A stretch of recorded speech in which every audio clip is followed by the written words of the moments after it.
She tried to rape me again, and I tried to ask him to stop, and I shot him. You shot him? Yes, I shot him. I just kept shooting and shooting. Shot him where? I shot him all over. I didn't want to hurt him, but he wouldn't stop. It was just past 2:30 a.m. on September 13th, 2013, when this distressing 911 call shattered the silence in DeKalb County, Georgia. On the other end of the line was the weepy voice of Victoria Rickman, telling the dispatcher that she had just shot her boyfriend, William Will Carter Jr., in self-defense. He did it again, and I can't. I don't want him to be hurt. I didn't want to hurt him. I asked him to please not do it again. I begged him not to hurt me. I just want him to be okay. He's not. There's just blood everywhere. Officers quickly arrived at the Clifton Road residence, where Victoria, surprisingly calm and composed, repeated her story. But detectives immediately noticed something was off.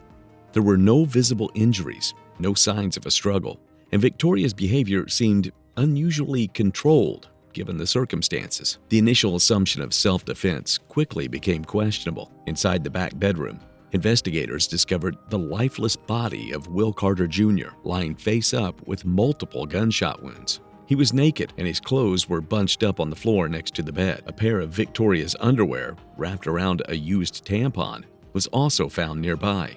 The room was notably undisturbed, lacking signs of a violent altercation or forced entry. As soon as I stepped foot in that back bedroom, I knew we had a problem. There didn't appear to be any signs of disarray or a fight. Nothing looked like what it should have looked like. And then when the medical examiner turned him, he had 3 gunshot wounds to the back. Will's watch rested neatly on a nightstand, and his gold chain necklace was in his left hand. The murder weapon, a .40 caliber semi-automatic handgun, was found in a nightstand drawer, alongside 9 spent shell casings scattered across the room.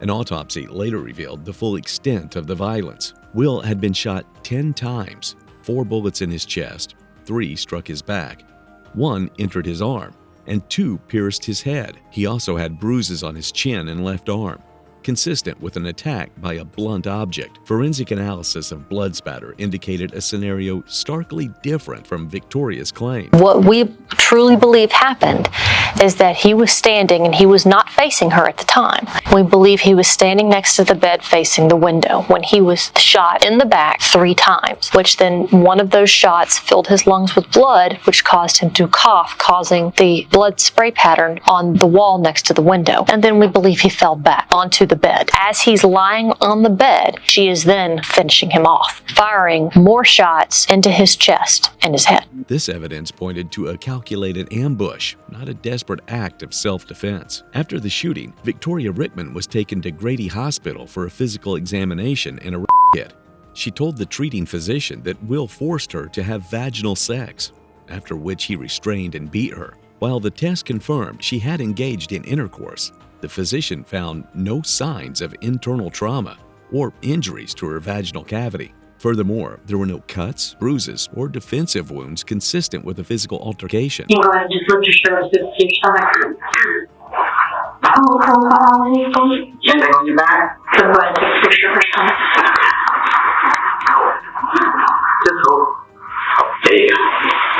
There were no signs that she had tried to scratch him. Her nails were pristine. He had no scratches on his body. I do not believe she was raped. However, hospital records did note bruises on her arm and leg, which she claimed were fresh injuries from the night of the shooting. Given the personal nature of the crime, investigators knew they needed to learn more about the relationship between Victoria Rickman and Will Carter Jr. As they dug deeper, the turbulent and complicated history between them came to light. Will was a 30-year-old businessman who had overcome a decade-long drug addiction. He had rebuilt his life by founding a successful insurance agency that provided employment opportunities for recovering addicts. Within 4 years, he had 4 separate offices and 30 employees. Victoria, also 30, was a divorced mother working as a marketing consultant. Friends described her as a caring and a good mother. Her son is her everything. Would even get outside, play football, getting dirty with him, everything. Her first marriage had ended in a bitter divorce, marked by mutual accusations of abuse. Victoria and Will had met in 2010 and quickly connected over shared interest in the struggles of single parenthood. He was good around his daughter, and she admired that about him. They had a lot of things in common. She wanted to have a family, be married again, and have that for her and her son. Together, Will and Victoria were a striking couple. They made people's heads turn to see them walk in the room. What started as a promising relationship soon spiraled into a tumultuous on-again, off-again relationship with a history of verbal and physical abuse, false accusations of sexual assault, empty threats to obtain temporary protective orders, and numerous calls to 911. It was like a Jerry Springer episode. There was fighting, there was throwing of things. It was nasty. In January 2012, Victoria called the police and alleged that Will had held her down and sexually assaulted her. To defend herself, she had hit him in the back of the head with a hammer. Will denied the allegations, stating that Victoria had gone crazy and attacked him. He had a wound on the back of his head and a bite mark on his shoulder, while Victoria had red marks on her wrist. She hit him in the head with a hammer, and she bit him in the back. In fact, I told Will after that incident, I said, if she'd have had a gun, she'd have killed you. Initially, Will was arrested for sexual battery and simple assault, but the charges were eventually dropped after Victoria admitted that she had fabricated the allegations. 2 weeks later, she's standing in her driveway with Will. So I said, can't ever come over here again. She just snapped. She got furious with me. And she said, you can't tell me what to do. She said, I have a gun. I know how to use it. It's like, whoa. A similar incident occurred in May of 2013, when Victoria was arrested for battery after forcing her way into Will's home and then falsely claiming he had assaulted her. However, the entire interaction was recorded on Victoria's cell phone, which contradicted her version of events. Get the out of here. Seriously? Go. Go, Tori. Do it. Go. Do it. I don't want to do anything but get you out of here, dude. Why are you naked? Dude, who were you on the phone with? Dude, you just showed up at my house, and I told you not to be here. I did not. You told me to come here. Tori, I didn't tell you to be here. Get out of here, dude. I'm scared of you. You terrify me. You're already doing this. Get out of here. Why are you acting like that? Right now, open the door. Is upstairs. No, it's not. All my stuff There's is upstairs. nothing upstairs. All you are is a toxic web of lies. Stop it. Stop. Get off of me. Stop. I'm not letting you in my house. If you do this, I'm going to call the police. Do it.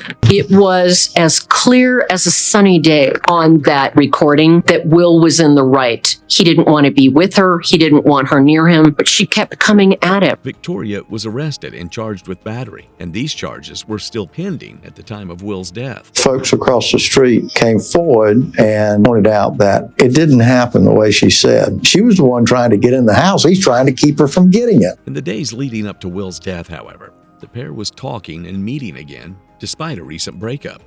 Will and Victoria were like oil and vinegar, and yet somehow they were still drawn to each other. But just 3 days before Will's death, tensions escalated dramatically.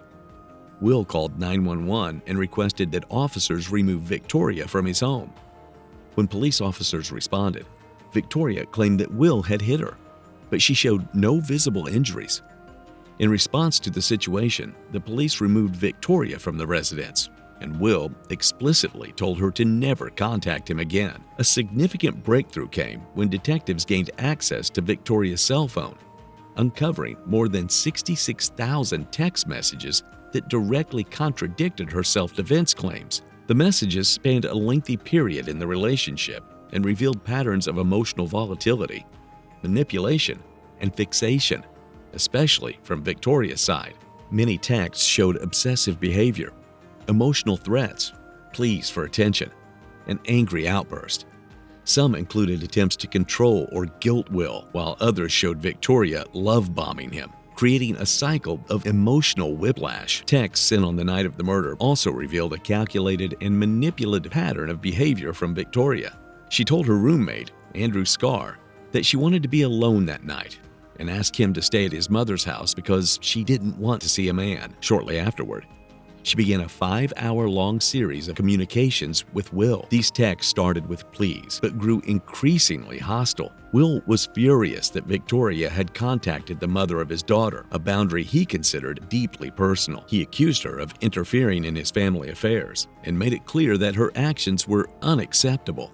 Furthermore, some of the text revealed Victoria's fear of legal consequences. Will had previously threatened to press charges over past incidents, and Victoria's anxiety about losing custody of her son due to a conviction provided her with a clear motive. Ultimately, these communications contradicted her claim of a sudden, violent assault. Instead, they painted a picture of her trying to lure Will to her home. She was much like the Black Widow spider. Got him to come over, she had sex with him, and then she killed him. Cell tower data showed that around 12:20 a.m. on September 13th, Will's phone pinged a tower near Victoria's house while the two were still talking on the phone. Investigators also discovered that in March and April of 2012, Victoria had sent herself threatening text messages, but made it appear as if Will had sent them to her. Forensic experts also conducted a detailed analysis of the photos and videos on Victoria Rickman's phone. They found numerous selfies and photos of injuries that Victoria had tried to use to support her claims of self-defense and assault. I looked at the metadata on the photos to see when were these photos taken, and that's when I found they were 24 hours before the murder ever occurred. This is her whole defense. This is her whole assertion of self-defense, of justification for shooting and killing Will. And those bruises existed before he ever showed up at her house that night. Additionally, investigators discovered that her first call after shooting Will was not to 911, but to Deputy Rick Price, the man who had previously given her the firearm used in the killing. She called him at 2:14 a.m., 2 minutes before calling 911 at 2:16 a.m. Months before the incident, Price had noticed bruises on Victoria. She told me that her ex had beaten her and she needed a protective order. I could see the bruises on her arms. I could also see that she had the outline of black eyes. Believing she was in danger, he provided her with the handgun for protection and even took her to a gun range to practice using the weapon. Further complicating the case was the presence of a reality TV crew filming the show Inside Homicide. It featured statements from Detective Benton that later proved inaccurate, such as the claim that Victoria had reloaded the firearm during the shooting. This was later proven false, as the murder weapon was capable of holding 13 rounds without reloading. There were so many things that were completely false. The fact that she reloaded the gun, that wasn't true. The fact that she had claimed, that she had been by so many men so many times, that wasn't true. It just came across as what's going to make a good TV episode. We're dealing with an investigation that was done quickly, wasn't done thoroughly. It certainly seems and looks like the TV cameras affected what happened. Another major oversight was that no toxicology report was ordered for Will Carter, despite claims that he had been acting erratically in the days before his death and had a history of mental health issues. Benton stated she was unaware it was her responsibility due to it being her first homicide case in DeKalb County. I had no idea that you have to specially request a victim's tox and blood alcohol. So even though they had taken his blood and held on to it, at some point they then disposed of it. Based on all available evidence, Victoria Rickman was indicted by a DeKalb County grand jury on December 3rd, 2013. If she had been that night, then this would have been a justified shooting, and I would have written it up as one. But this was not a justified shooting. This was cold-blooded murder. She was charged with malice murder, felony murder predicated on aggravated assault, and possession of a firearm during the commission of a crime. She was held without bail at the DeKalb County Jail in Decatur, Georgia. Once the police found out that she had a history of crying, she was done for. She had a colorful, lengthy history in that department, and her words were no longer at all credible. After numerous delays, Victoria Rickman's trial finally began on August 22, 2017, nearly 4 years after Will Carter's death. The prosecution, led by Sheila Ross, portrayed the murder as premeditated, driven by rage and fear of legal repercussions from earlier battery charges. You'll hear a lot out of her mouth that she's an abused woman, that she has PTSD, that she has been. You'll hear the tears and you'll see the tears. So just be ready for it. But we're going to ask that you look past that, and we're going to ask that you render a verdict that speaks the truth of what happened to William Carter Jr. that night, which is nothing short of murder. The evidence will show that she did not shoot William Carter Jr. out of fear, but rather anger.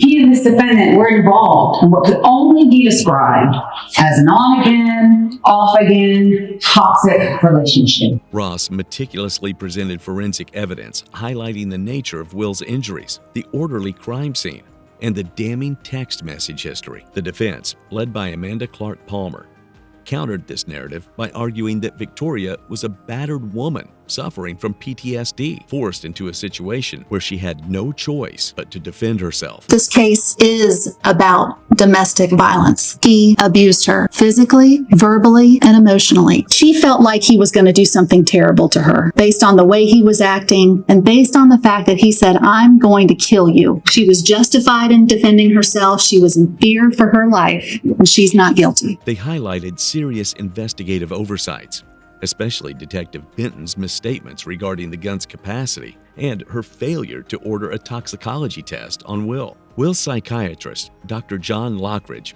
testified that just 3 days before he was killed, Will reported experiencing delusions.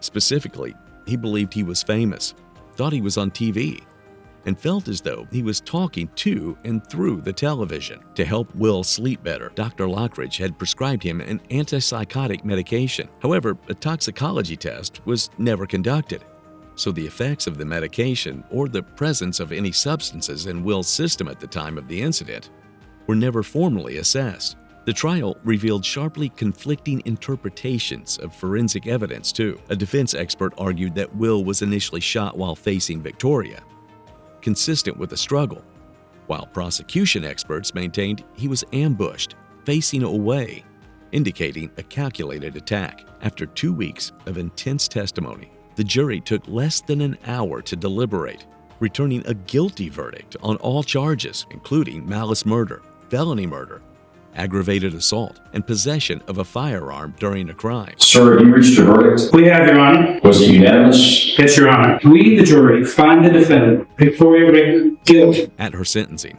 Victoria addressed the court, but notably did not apologize to Will's family, instead describing herself as a victim suffering from PTSD. Her pleas for leniency were denied, and she was sentenced to life in prison without the possibility of parole, plus an additional 5 years for possession of a firearm during the commission of a crime. Victoria's defense team filed motions for a new trial, arguing ineffective assistance of counsel and improper admission of character evidence. Both motions were ultimately rejected by the Supreme Court of Georgia in April of 2020. For Will's family, the verdict brought closure. They recounted seeing a large rainbow appear over Atlanta after the guilty verdict, interpreting it as a sign that Will was finally at peace. Despite a unanimous guilty verdict and a life without parole sentence, Victoria never stepped back from the story she told the moment she dialed 911, that she had shot to survive, not to kill. From jailhouse video calls to post-trial interviews, she kept insisting the system got it wrong and continued portraying herself as a battered woman unfairly targeted by a media-driven investigation.